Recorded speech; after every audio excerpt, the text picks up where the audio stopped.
Hi everyone, Grandmaster Magesh Panchanathan. Welcome to Kings and Queens Chess Academy's YouTube live stream. This is Get Your Games Analyzed with the Grandmaster session. So I see some of you are already ready with your games. I saw some messages, that's good. You should also be ready to answer my question. And I will select only one lucky winner. I mean, it could be more than one depending on how quickly the game goes. But most of the time in the last few sessions that we've done, it seems to be like we can get one game in. You know, if we can get more, that's good. Ryan, be nice. Everyone cares about GMs.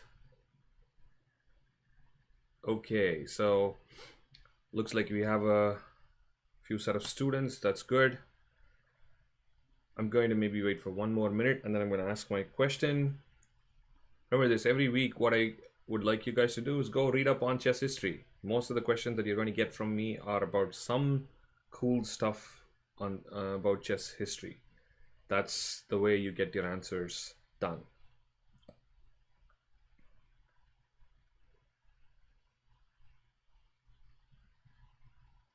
All right. Do you do Chessable? Coach Louis says he got chess history. I do believe him.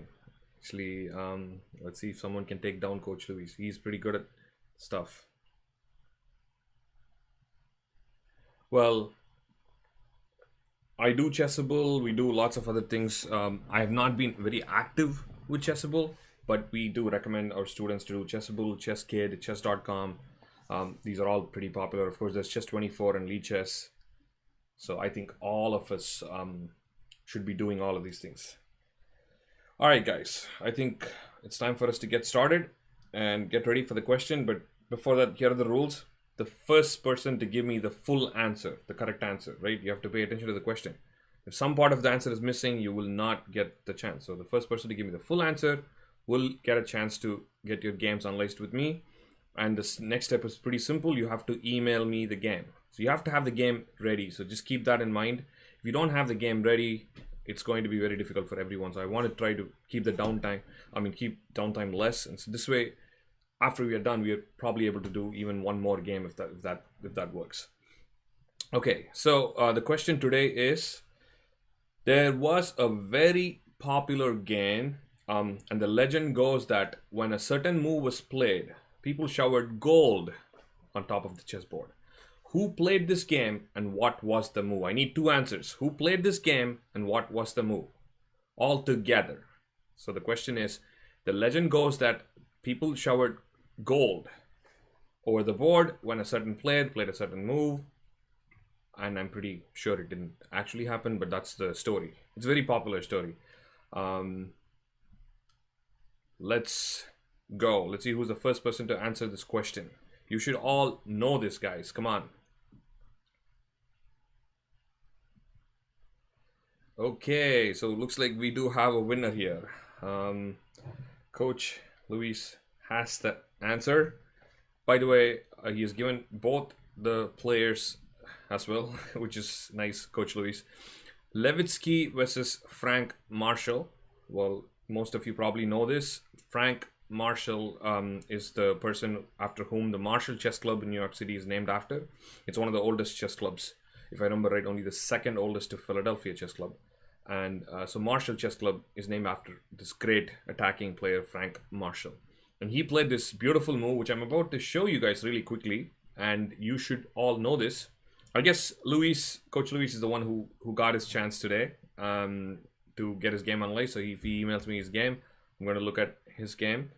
And the next person to actually give me the answer was, I guess, Vinay Krishnan. Some of you I know have your parents' ID, and I might not be calling you by exactly your name. I'm just going to call by your handle, but hopefully that's okay. All right, while Coach Luis is emailing me his game, I'm going to quickly show you what this beautiful game is. This one, actually, let me flip the board. Frank Marshall was playing black. I'm going to go through the game pretty quickly because I want to show you the end part, right? The cool part. So we have the French exchange, knight f6 castle, bishop e7, bishop here castle. So everything is pretty normal up to a certain point. it just gets very interesting towards the end. So let me get to the end part of it. Knight d4, bishop takes c5. Again, very equal position. One side seems to have an isolated queen pawn, and that's basically about it. But let's go on. Now, white has a pair of bishops, but black has a stronger center. So that's where we have right now. That's where we are right now. But let's keep going further to the best part of the game. And again, I'm just going to skip through all of these things. So basically, white should not have played bishop takes f6, but maybe worried about knight e4, and bishop takes f6, rook d1, queen c5. Again, I'm going to skip through to the main part. So black has won a pawn, so Marshall is up a pawn, but white comes back with rook takes d5, creating a pin on e8, and knight to d4, queen h5. Here things start getting a little crazy. Queen h5 was not the best move according to chess-based annotations. I'm looking at this game in chess-based and just following the chess-based annotations, but I will of course talk about my own opinion as well. Rook e5, rook h6. So at this point, black is pretty much winning. You will see with the next move after queen to g5. I hope you guys can see the forcing move that Marshall has right now. That's a very, very simple tactic. I'm just going to give maybe 10 seconds to see if someone can actually type it in chat. What was black's good move? This is, by the way, not the brilliant move yet. The next one, the beautiful move, is about to come after that. Let's see if anyone from the chat can tell me what's black's best move in this position. We have a lot of people thinking. Still no answer.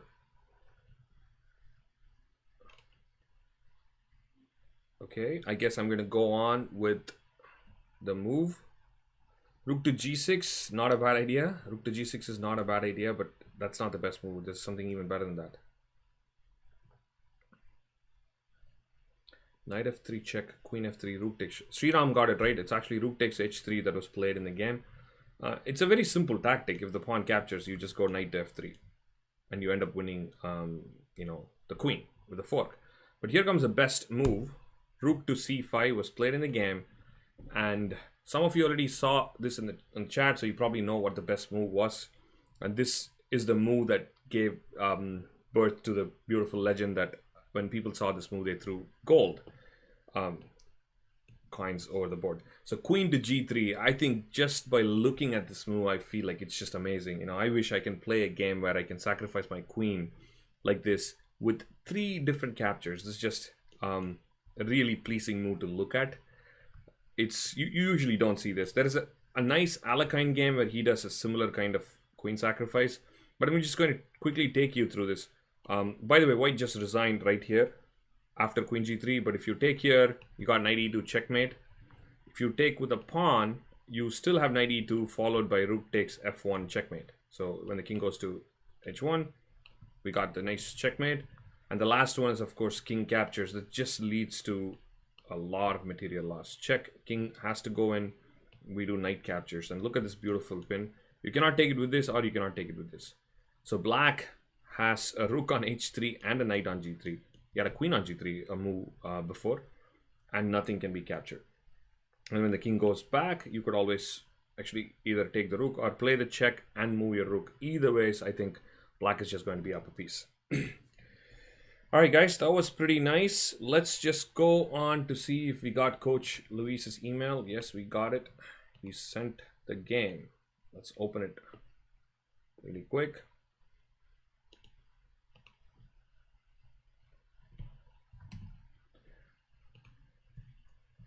It seems to be a quick one, so there is a chance that someone else might also be able to see another game today.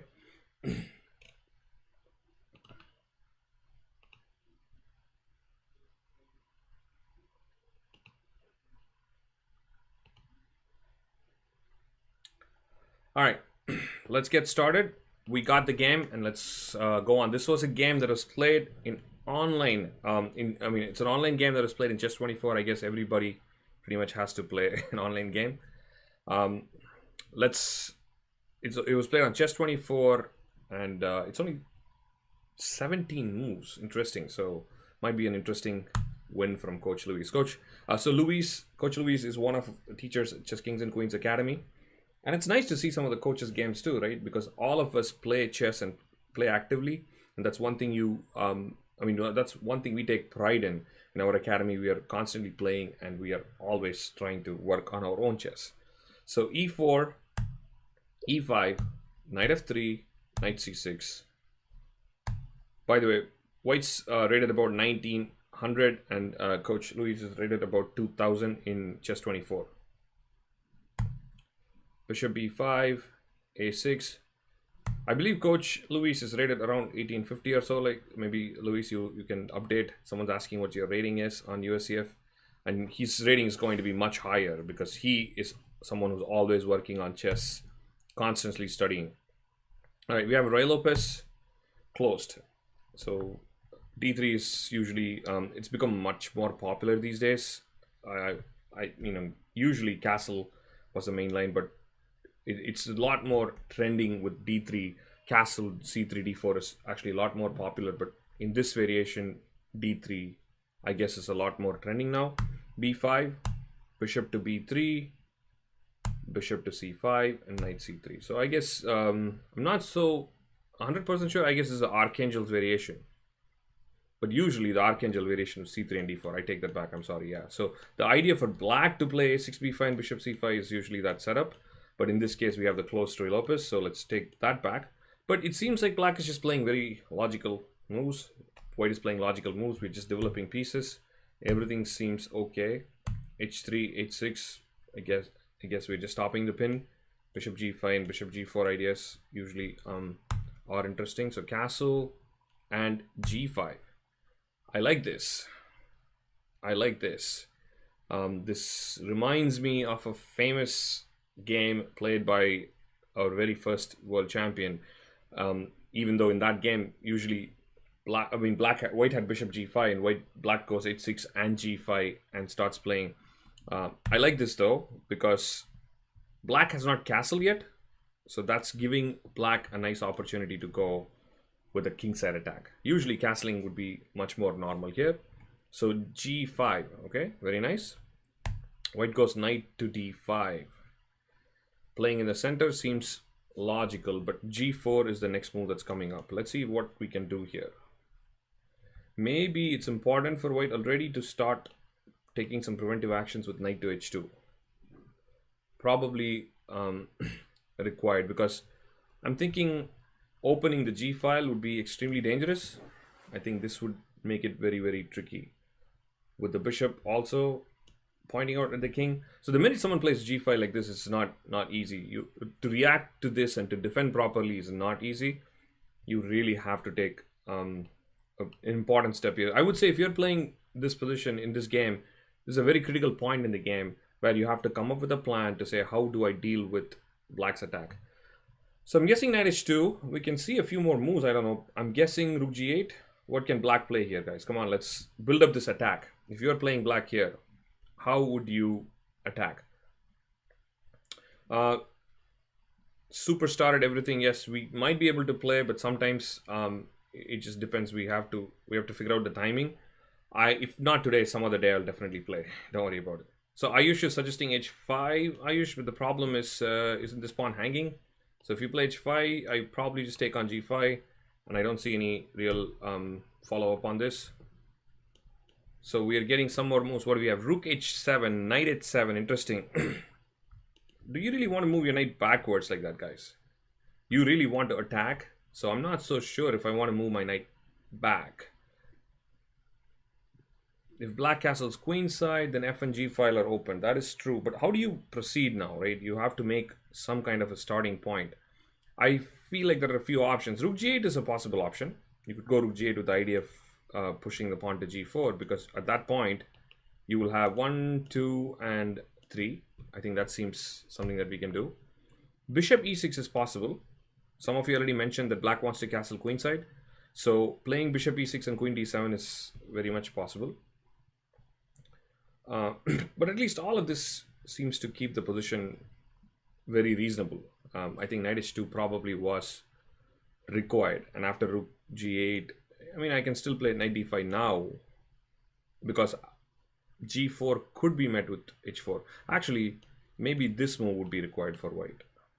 So what this does is takes care of this problem. So anytime black ever gets to go g4 and g3, white can still take this pawn, right? Again, I will keep the game very balanced because I will get an open file, you will get an open file. That might be a lot more balanced. But Sriram is suggesting h5, bishop g5, and then rook g8. Okay, let's see if that actually works. You want to gamble on this? I don't think this is going to work much because I have h4. I will not play bishop to d2. I know you want me to do that, Sriram. That's not going to happen. So once I play h4, my bishop is sitting here, not going to move. So not going to work. So anyways, this looks like the most critical point of the game. After rook g8, bishop e3, maybe white still has like a normal position, both players. I like how black is trying to play very aggressive and attacking, but white still seems to have a good balance. Let's go back and see what happened in the game. I know some of you are suggesting, let's see, superstar at everything. You're saying f pawn takes, you can take the bishop. I'm not sure exactly in what move you're suggesting that. White f pawn or black f pawn. I'm trying to see in which analysis we could have gotten the f pawn moving to take. Not so sure. All right. I might not be able to answer every single question.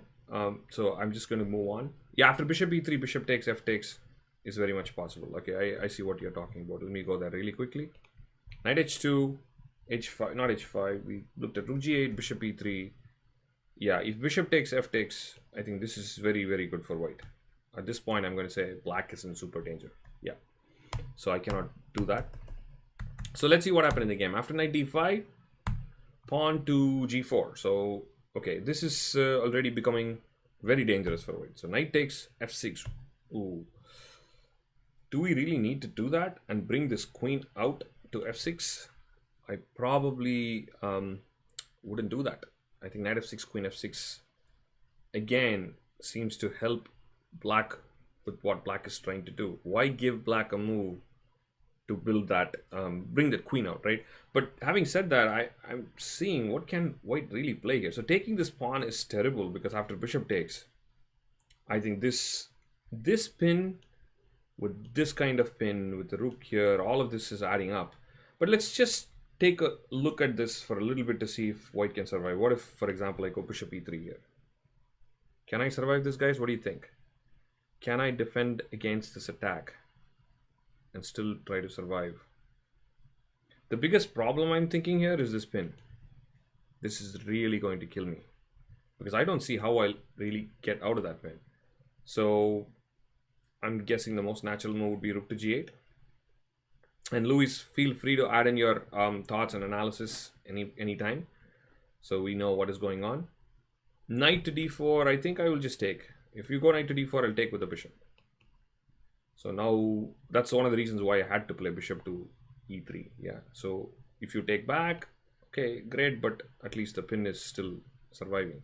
White is not lost yet.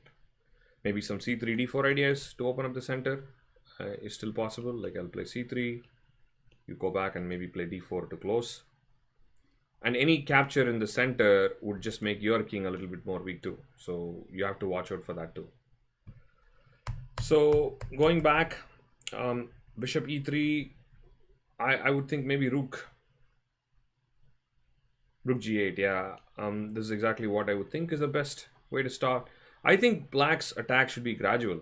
Like I said, how would white really get out of this pin? That's what I'm really thinking right now. The only good thing that can happen to white, I think, would be if black decides to capture this. Now this would be great for white. I think all problems solved. Not only solved, I think ready to create problems for your opponent. So this is just awesome. I can play queen e1 and then this knight is just completely fine. So that's my only hope as white. So when I play bishop to e3, I'm hoping that you would take it, but black, of course, should not take that. Rook to g8 is what to be done. Yeah, Louis, you're like all caps. Don't worry. No offense taken. So, all right, rook g8 I think is just strong for black overall. Probably some ideas like knight h5 and getting the queen into the game. The only hope that I think white has is that black cannot easily castle yet, and that means this rook cannot play in the game. So maybe that's what black should be. I mean, white should be hoping here, right? So, but also black's hope is at some point if I am able to get c6 in, I think that just changes the whole game, right? Because knight takes f6, queen takes f6, and white's done. So let me. Vinay, you want to play queen to d7? Are you sure you want to do that right now? I think that might be a big dangerous move. At some point, if you play queen to d7, oh, it's white's move, so it's not letting me do it. But if you play queen to d7, I think that'll be the end of a lot of pieces for black. So we don't want to do that. Oh, not now. Okay, get it. Some other time. Okay, let's go. Let's see what happens after bishop e3. And oh yeah, I think this is what we kind of decided, that probably black is still better. Okay, knight f6 check. Like I said, I'm not a fan. This has to be bad at this point. I think black might be close to winning it, because I don't see how the rook, the queen, this bishop, and this bishop are all attacking, and not to mention the knight is also possibly attacking, and the only piece that's left out is the rook. And all of this against what? Maybe one knight and maybe a half. I can call this a half defender at this point, but that's it. That's right, all of my pieces against one knight. So this is pretty much lost here. Let's see how Louis finishes off. H takes g4, bishop takes g4, bishop to d5. So interesting. So Louis decides that it's not required to even save the knight. I like that. It might be not required. He played rook to g8 here, guys. Very interesting. I'm thinking if it was okay to play king here. But I think this could be a problem. So I see a tactical problem. So I see, let me see if others are able to spot it. I think white can get out of trouble now. Does anyone see a move or a sequence for white? Knight d4 was certainly a better idea. I agree with that, superstar. But I think I just want to point out that king d7 is not going to work. Rook e1, rook e3, knight takes 5 wins. Actually, no, Louis, you cannot play knight takes e5. And Mahati, you cannot play knight takes e5, because if you play knight takes e5, I'm going to take knight takes e5, and I'm guarding my bishop. So it just doesn't work. So you need to do something before that. I'm going to go back, superstar, but I had asked a question here. Let's make sure we get an answer for this. What's the exact sequence for white to get out of trouble here? That's right, Neil. Bishop takes c6 first, guys. Just get this out, and after this, now play knight takes e5. This just wins the bishop, and after, let's say, pawn takes, queen takes, maybe there is still a chance of attack with rook g8, but clearly white is out of any serious danger. So king d7 was a little ambitious. You have to watch out for this. It's again a good reminder that every single time there is a pin, you should not forget that that's also a discovered attack, particularly if your piece is not protected, right? So here, knight to d4 was suggested. I would totally agree with that. I think knight to d4 is probably equally strong and probably just winning. I mean, white was a little too careless with too many things. Castle long is being suggested. Man, even that might win. So after bishop takes, you just go rook g8, huh? Yeah, I mean, this pin is just ridiculously bad. What if I go king h1? King h1, can I survive this? I don't see how exactly white is, I mean, black is checkmating, yeah? I guess I have the same question in the other variation too. Let me go back to the game, guys. I think the same question is there. So if you have a question on this variation, we can come back. But hold on one second. Let's come back to the game. In the game, rook g8 was played. Bishop takes c6 check was played. And king d8 was played. So I guess now I can play king h1 doing the same exact thing. Let's try this. I think this is probably still worth it. Let's hear some suggestions for black. What do you guys think? Did Coach Luis sacrifice too much for this? H pawn kills all. What do you mean? Do you think that you want to push the pawn up? I don't think that's going to... I'm not a big fan of this. It's going to take you a long time. Okay, bishop f3 doesn't work. I will play queen takes f3 and queen h5 check. Queen h4 check is met with queen h3. I don't see how that will work. So that's just not going to work. Pushing the h pawn seems to be too slow. Rook g5. Mahati wants to play rook to g5. I don't know if I am giving too many pieces, Mahati. That's the only concern I have. For example, can I, let's say, take, and just take the rook? So I don't see how you can attack me anymore because I think most of your pieces are gone, right? So this is probably lost for black. So what else can we do here? Bishop f3 has been suggested, rook g5 has been suggested. I guess both moves don't work. And it seems like white's actually defending. So fancy checkmate, but Luis, maybe you have to be a little bit more careful. So let's go back and take a precise look at this to see. Or before we go back, I just want to make sure we got this exactly right. There's nothing going on here, right? Is there anything that black can do? I really want to play... Oh, wait, can I play queen g6, guys? Why did we not look at queen g6? That seems like a very strong move.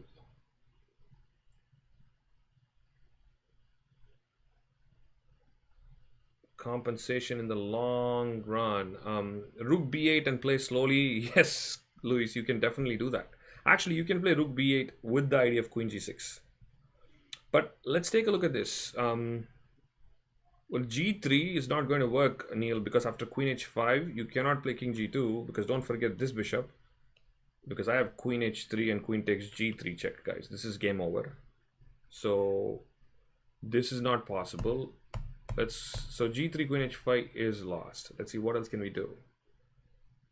So if g3 is not possible, the one variation I am thinking is I could give up my queen by taking this rook, and you play check and I go knight to h2 and bishop takes d1. So what's the count here? We have a rook and one minor piece. I'm sure that's not enough. And also some bishop to f2 and all sorts of moves are coming up. So I am sure this is also lost. Yeah, so yeah, queen g6 is doing it. So close enough. It looked almost like white's able to hang in there with king h1.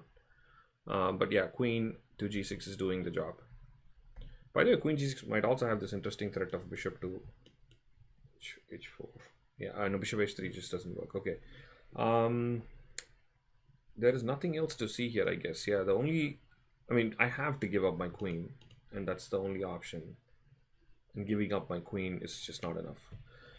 And you could also play rook b8 like Louis was suggesting, because I'm not so sure if white has any move at all to play to save the king or keep the king in a better position.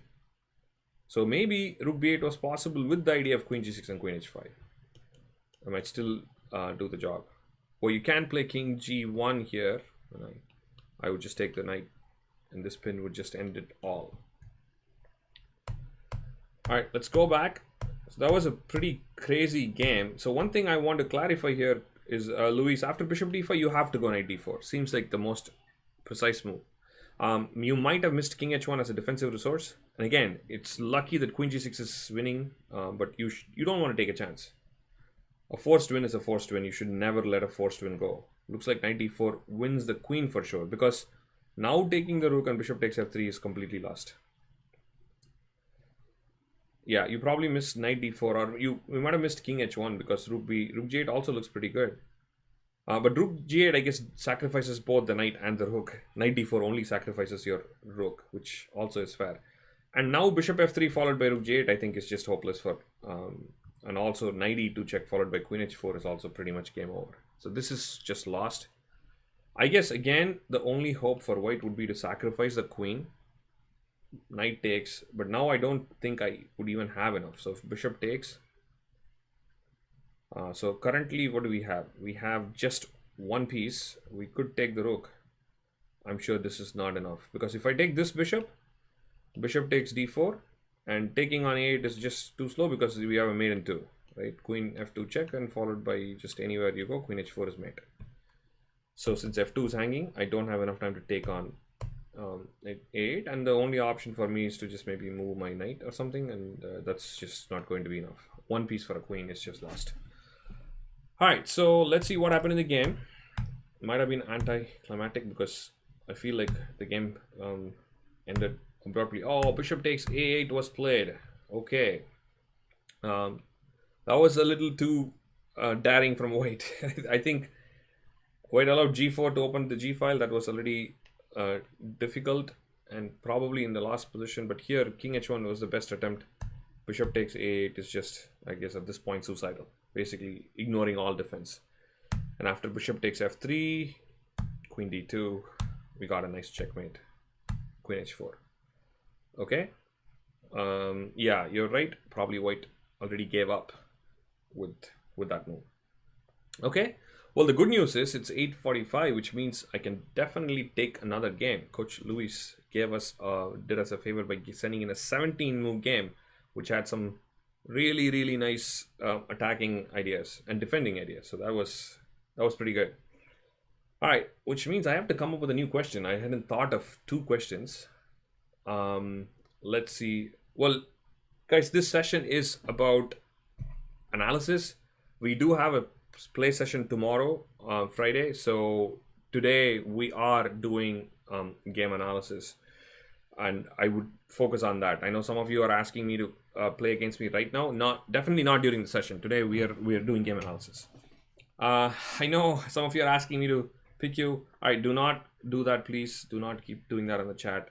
I have to follow the process. I'm going to ask some questions again. Hopefully you can find the answer and get a chance. Now, I will try to give chances to someone who's not gotten a game analyzed, so that way we have, new players, everyone getting a chance. But again, if I have to try to keep it with the process, okay?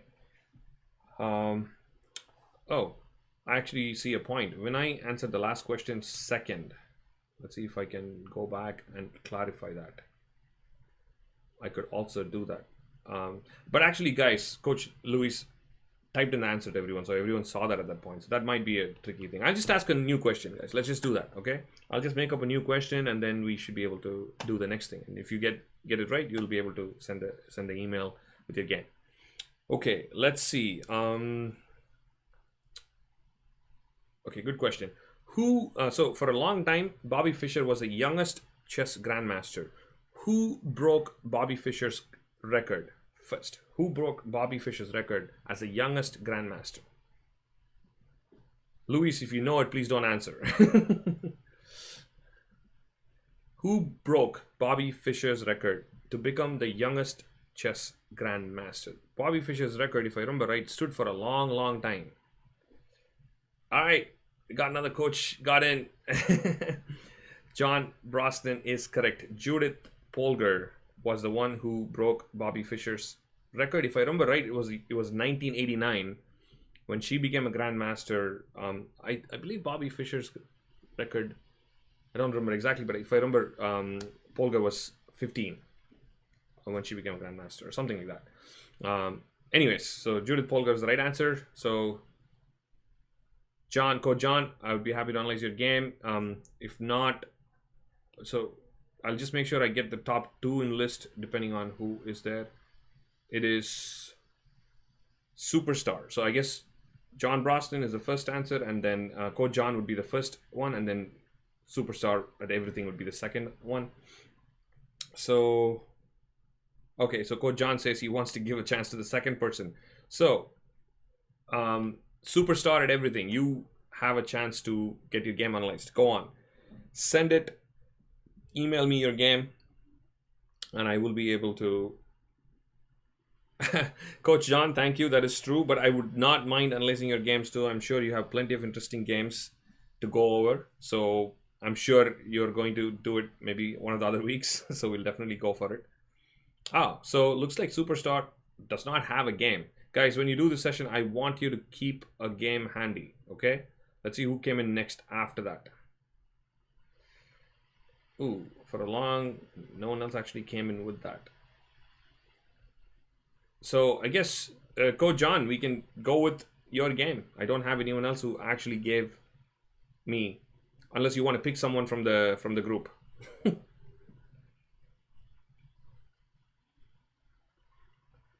Mahati did a smart thing.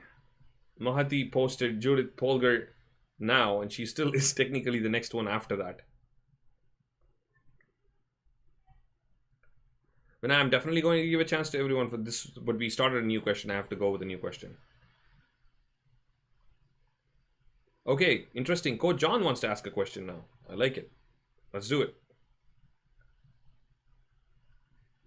Coach John's going to ask a question, and you can answer that to still get your chance to get your game analyzed. Now, if you don't get it analyzed, don't worry too much about it, guys.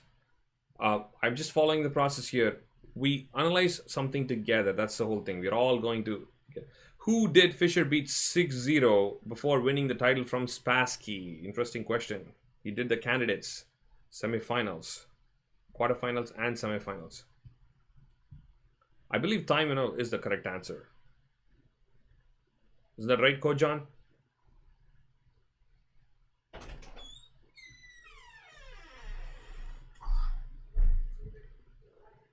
I believe Coach John, yes.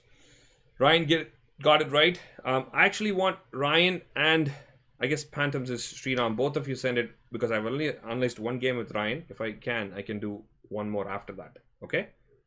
So email me the game, Ryan, and also email me the game. The next person who answered is Phantoms, which I believe is Sriram. Oh, you don't want to? No. Really? You want to keep your game secret? I guess Ryan gets a chance then. Well, there were two answers. You were right, but he asked a question pretty directly saying who was the one before Fisher. So that has to be the finals and candidates. There was a semifinal and final, and Taimino was the last one he beat before he moved on to play against Spassky. So I guess Florina, that's the reason why we have one answer. All right, Ryan, let's go. I am waiting for your game, and once you have the game, we can go over it.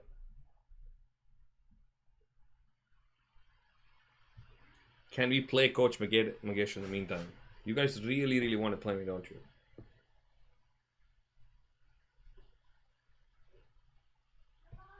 All right, Coach John saying actually it's Larson after time. I'm going to verify this fact. Fisher candidates 1971. Okay, let's see. What are the ones he played? He was Fisher Petrosian, Fisher Larson.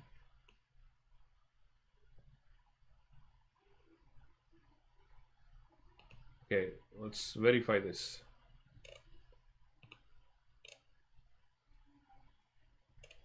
I want to make sure we get the answer correct, guys.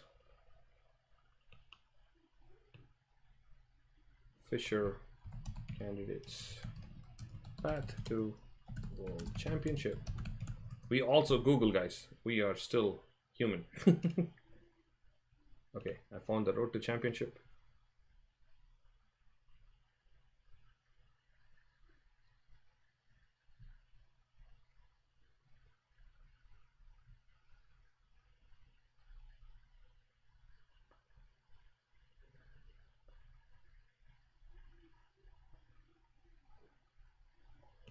That's right. I'm coming back to the stream. I'm sorry it took a second. It was Larson. It was Larson. Quarterfinal was Taimino and semifinal was Larson. Let's go back to see who actually got that answer right.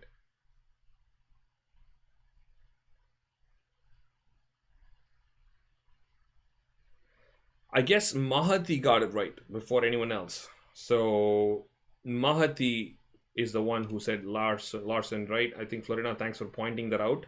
And there were two matches that went 6-0 sweep. And by the way, they're amazing. You guys should be studying that. Mahati, in the meantime, just email me your game, please.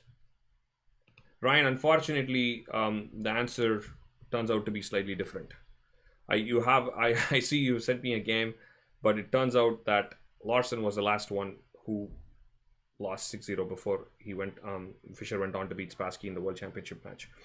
By the way, candidates is you look at candidates match today, you see all these top players playing each other. Imagine someone going into the candidates match. Let's say Aronian walks into a candidates match, or Anand or Caruana, and wins every single game. That's how dominant Bobby Fischer was. He was so dominant that when we actually played Spassky, he was the favorite. Right? Spassky was the world champion, but Fischer was the favorite.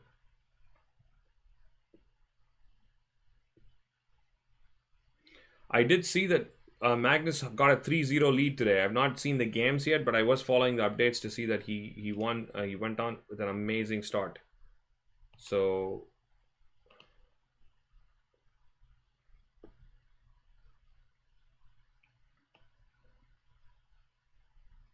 guys, I don't want this to be too complicated. I see a lot of back and forth going on right now. I think let's just, I just picked Mahati for this answer. Let's just go with it. Mahati, just send me the game as soon as you can. If you don't have the game, then I'll have to go with just either Ryan or Florina's game. I'll give you 2 more minutes. Please email me your game, Mahati.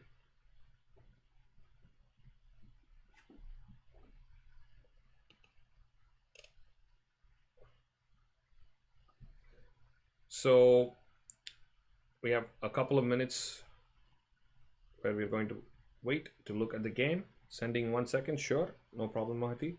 By the way, guys, I'll try to analyze as many games as possible.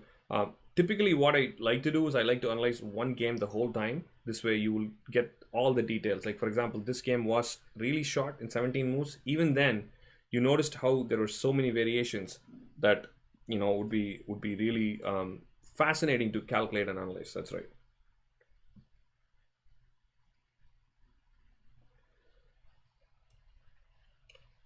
I have not been following the online matches as much. I know I should be. I usually am very much on top of all the online games, but the last whole month or so, I've not been. I have to be honest. I've not been following what's going on in the top level.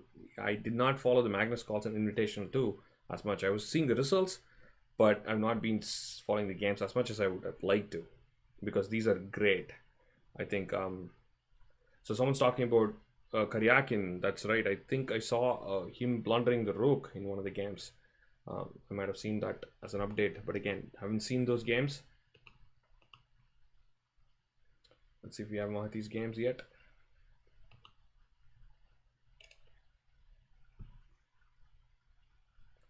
Coach Arun said that he beat Hikaru. If he said he beat Hikaru, he beat Hikaru.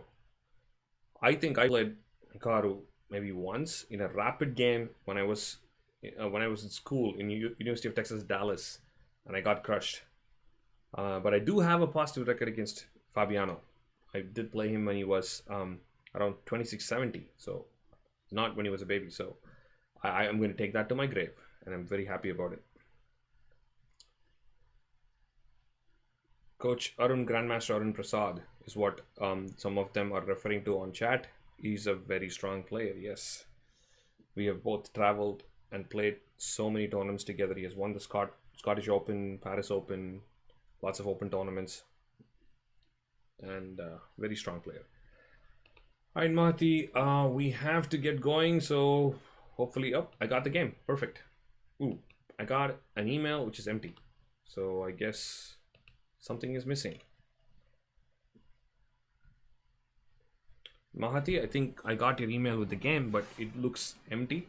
So in the meantime, guys, I want to tell you, I'm planning to add more and more videos to our YouTube channel, where I hope that you all get a lot of views.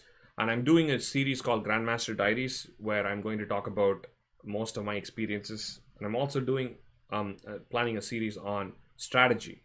So I've started with only one video on that, and but I'm going to come up with a lot of those things. So keep an eye on these videos. I'm sure that it'll be very useful. Our goal is to share all our experiences. Okay, we got it, guys. We are in. So I guess Mahati was playing. Wait.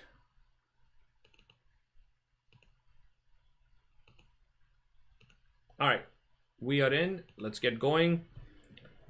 This is a game that Mahati was playing white, and again, the game was a rapid 15-minute, 10-second game. I'm guessing it. Oh, it was live on chess.com. Okay, so I see it. It's a chess.com game. It's okay. Don't worry about it, Mahati. If you made a mistake, nothing to feel bad about it. Here we are just looking at the games to learn and get better. So I'm actually quite happy that you shared the game, right? I want all of you to do this. Don't be embarrassed. Don't feel bad. I'm not talking to Sriram. I'm not addressing him separately, but I'm just saying, okay? All right, let's move on with the game. Mahati is playing white. And online rating is 1400, both players, roughly. So that's what we have right now. A London system. I like that. And C3, okay, looks pretty normal so far. I'm not sure about the opening theory, so I'm going to stay away from opening theory. If this game ends quickly, and if you have time, definitely I can analyze your game too, because I know you answered second in the first chance. So we can try to do it. Knight to D2, knight F6, bishop E2, bishop D6. I'm thinking maybe bishop D3 would have been reasonable. I don't know if this is opening theory, but the only reason is I do want to play E4, particularly in this structure, because black knight is on C6 and the pawn is there. Oh, Luis is agreeing with me to say that the bishop has to be challenged. By the way, if you guys are not familiar with ChessBase, there's always a reference tool which is extremely useful. It's not in your vision right now. If I click on it, I'm not going to click on it. It tells you all the top players and their games played in that position. So for opening study, I would very much recommend doing reference database, but we're not doing that right now. So Mahati, bishop d3, the reason I like this is because when takes, you get to play e4 as soon as possible. Black did trade off the bad bishop, but I would still like that. So bishop b5 apparently is another move, but let's go on. So bishop e2 is a little passive. Now the so-called bad bishop, given that all these pawns are on light squares, particularly this one, because that's a fixed pawn, right? This bishop seems to be quite annoying now. One more thing I've told my students all the time, and I want you guys to remember that, is good bishops and bad bishops are always based on end games and middle games. They kind of vary, right? For example, this bishop is an awesome bishop right now for middle game. It could be a useless bishop in an end game if everything gets traded. So you should always make the distinction, try to understand the difference between a good and bad piece at the right time. Bishop d6, bishop g3, bishop takes, pawn takes, a6. Now, I would probably do castling here, and I'm not a big fan of knight to e5. So one of the main reasons is simple. Black has not played c5 and played this knight on c6. What does that mean? That means black has to spend extra time to move the knight and then play c5. Or the only other option is to play e5. Actually, black does have that option right now in this situation. But given that you don't have e4, I would really think that c4 should be a main consideration for you. So, for example, if you play c4 right now, maybe no, knight b4 is not possible because I can throw in that check, and then you have to run right back. So maybe c4 is not a bad idea to start, right? So I like the idea of c4. Again, I'll show you a simple example. Let's say white plays passive. White castles, black castles. So it plays some random move, maybe rook e1. Black plays queen d6, maybe another random move, and black plays e5. So when a close center, both players are trying to play for the center pawn break. Pawn breaks are one of the most important things that you do in a chess game. Now e5 is just very strong, because watch this, you take, I capture, and what has really happened is I have basically taken over the center, and this structure is usually what is called as a little center, and it's usually reversed. White's the one who has a pawn on d4, and black is the one who will have a pawn on e6 or c6, or like e4 and d6. These are all little center positions. Now white's whole game will be dependent on a pawn break again to try to equalize this. So since e5 is something that's coming up right now eventually, I would say that c4 is a very nice way to start, to undermine that e5 idea, and also to undermine this knight. This knight on c6 is not doing a great job, right? It needs to move before this pawn can either play c6 or play c5. So this would be an interesting thing. So Luis, a little center is just the pawn structure that we talked about. This formation, I can again quickly show you. Luis is asking about little center. This is little center. What it basically means is that one player has the advantage. The player who has the pawn in the center has the advantage. Very, very tiny space and center. The other side always plays for a pawn break. If you want to completely equalize, that's the only way you can do it. You can either play e4 or c4, and that's usually what we call that structure. So if you have this structure, you just keep on stopping your opponent from playing these two moves. You can keep your advantage. So let's see what happened in the game. So Mahati played knight to e5, and like I said, this seems to help black in some sense to release that knight out of the place. And I'm also worried that, can I play knight to, I can't go to g4 because the bishop is guarding it. Maybe knight to d7 to hit the pawn would have been simple enough. But you go f4,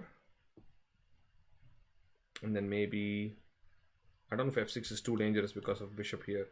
I also think g4 might come in. So I have to say that it's actually not so bad, Mahati. I am looking at the structure again, it's not that bad. Maybe knight c5 is required, and I tried to sit on e4.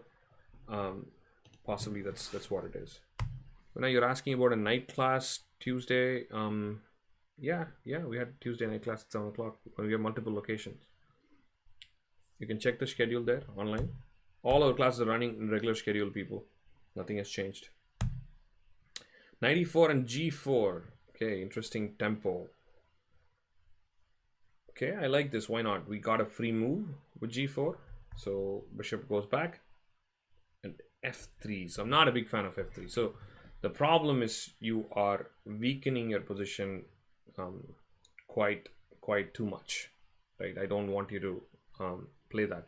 In fact, remember how I told you the endgame might be better for white? Maybe it's just okay to capture or just castle. Might not be a bad idea to tell. So because black takes, you take with the queen. What you've done is you've gone to an endgame, or like beginning of an endgame situation. And what does it mean? This pawn is going to give you a tiny bit of advantage against this pawn, which is fixed in the same color as a bishop, right? Compared to your bishop, which can actually attack these pawns in an endgame. So that's the idea of fixing these pawns. So Sai, you got 4 games and you got 3.5 out of 4. I'm glad to hear that. This is the live games have just gone up this week. And Sai, were you able to find opponents? Was a play okay? I would love to hear feedback on what is happening on live chess. So we have live chess and chesskingsandqueens.com where our students can challenge each other. So if you've not done that, keep that in mind. You can go log into your student account, and you can just click on play live, and it'll challenge you with someone. But since we have a limited number of students, if you don't find a challenge, it'll put you against someone, against a computer. Sriram only got computer games. Yeah. So I'm trying to put only a certain time limit, guys. During weekdays, I believe I put 6:30 to 7 p.m. So should be the time where you have to go and try to play a game. And weekends, it's 5:30 to 6 p.m. All right, moving on with the game. So Mahati, this is the biggest mistake with f3. So I feel like you're just weakening your position too much, and your king is still out in the middle, right? So after knight to g3, rook h3, knight captures e2, and queen captures e2. So I mean, it's still not too bad. I just feel like it's just that you're kind of exposed a little bit. And if your king can find a safe square, you might still be able to create a lot of pressure with f4 and f5. So I think the only way you can really get an advantage is to play f4 and f5 at this point. Let's see what happened in the game. c5. Okay, interesting. I guess it's a natural idea to just try to break open on the center or on the queen side. And f4. I'm not sure if it's so good for white, guys. I know that f5 looks dangerous. I would just not be sure until this king is sitting like this. If it's even okay for maybe queen b6. Maybe queen b6 is one of the ideas I should try to think about. f6 is always an idea I should think about. Maybe f6 is pretty strong. f6 doesn't work. Let's see if anyone can give me a good move for white. I just noticed that Actually, it might still work, but let's see if someone can give me a good move for white.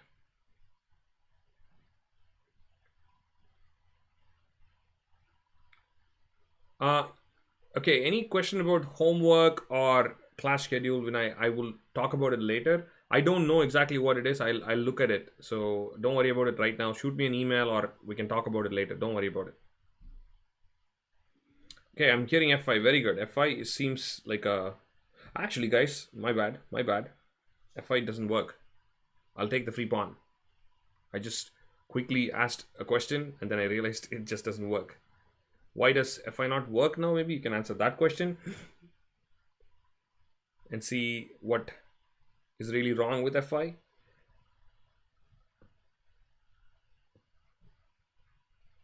G6 and g5. No, guys, I'm just going to take the pawn. Pawn takes, and just take the pawn. Oh yeah, you're meaning g6 in the end. That's right. Check and g6. So basically, the whole idea of this pawn sacrifice was try to win this bishop. But boom, the pawn going to g6 is stopping the whole idea. So my bad, f5 was not possible, which means I like f6 for black, right? So this whole pawn structure, you see how I told you it might collapse, and it's about to collapse with f6.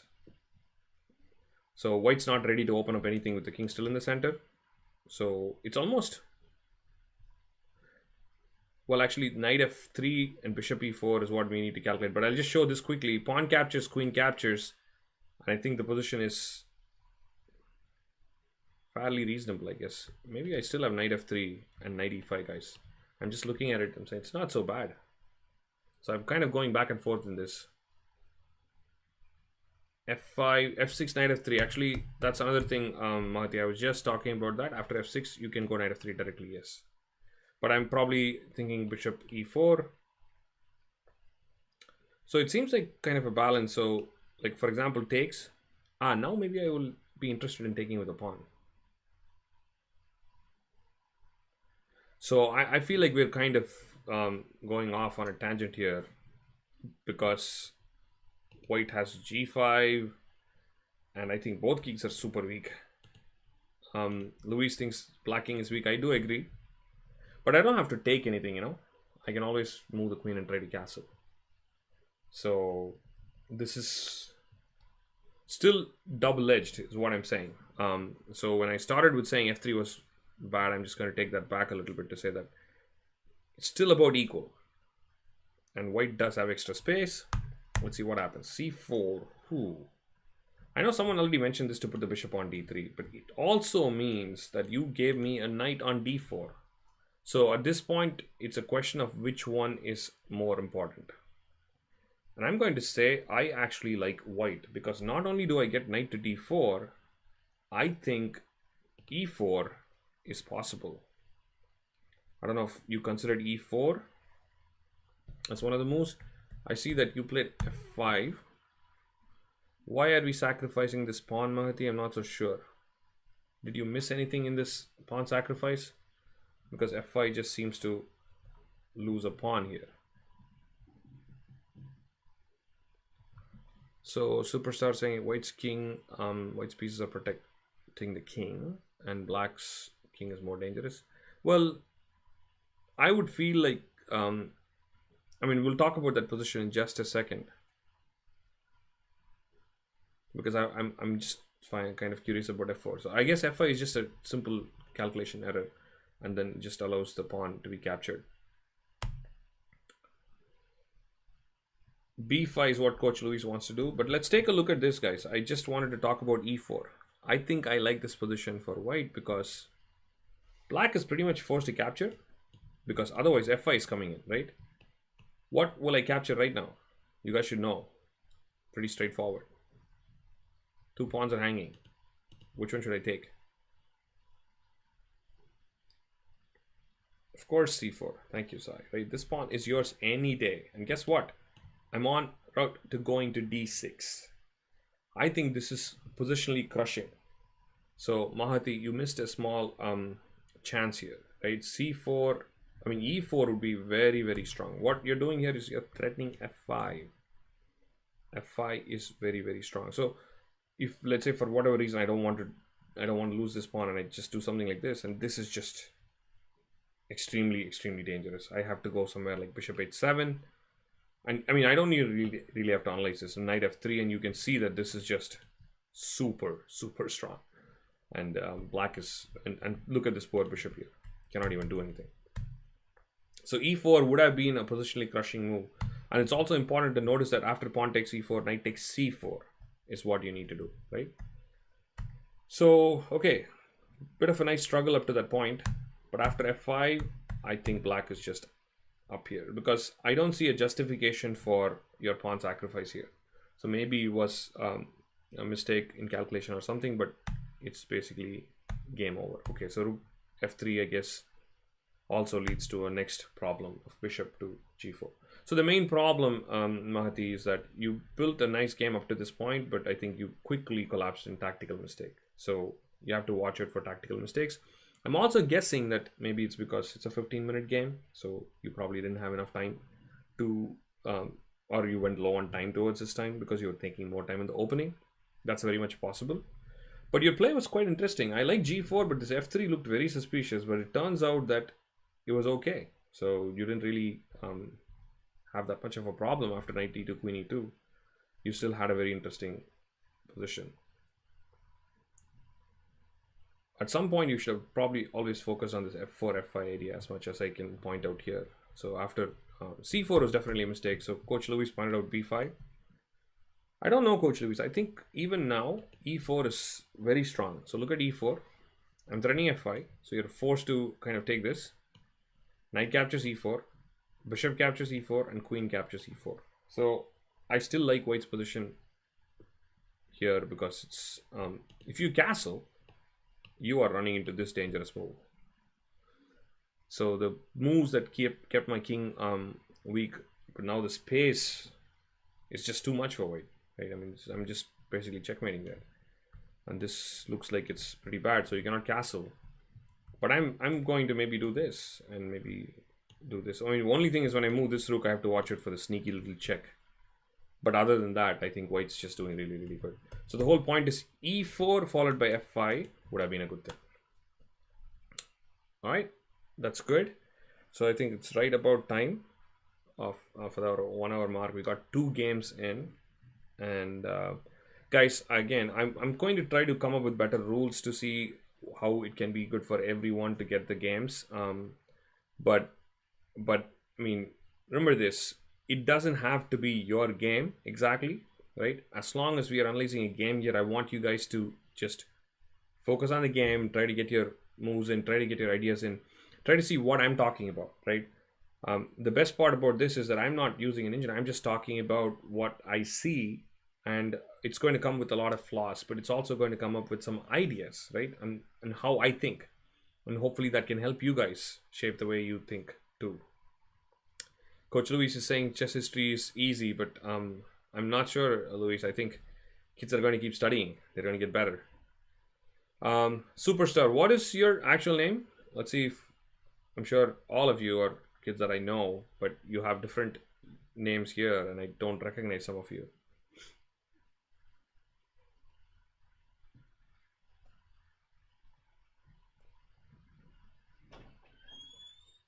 Okay.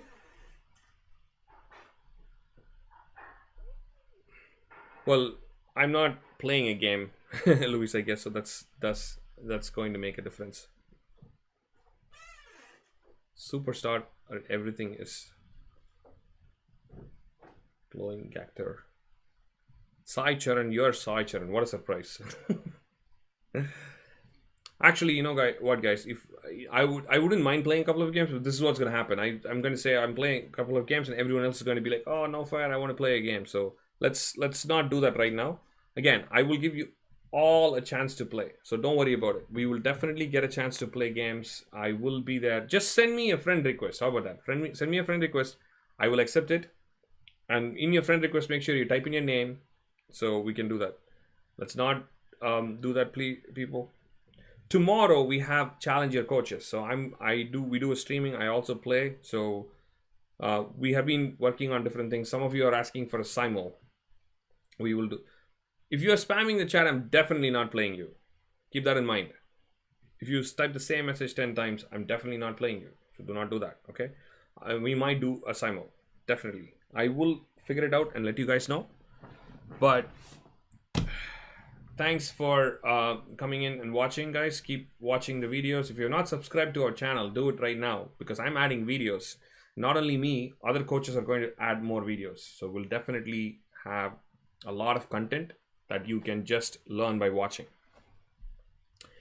All right, I guess we're going to wrap this up here.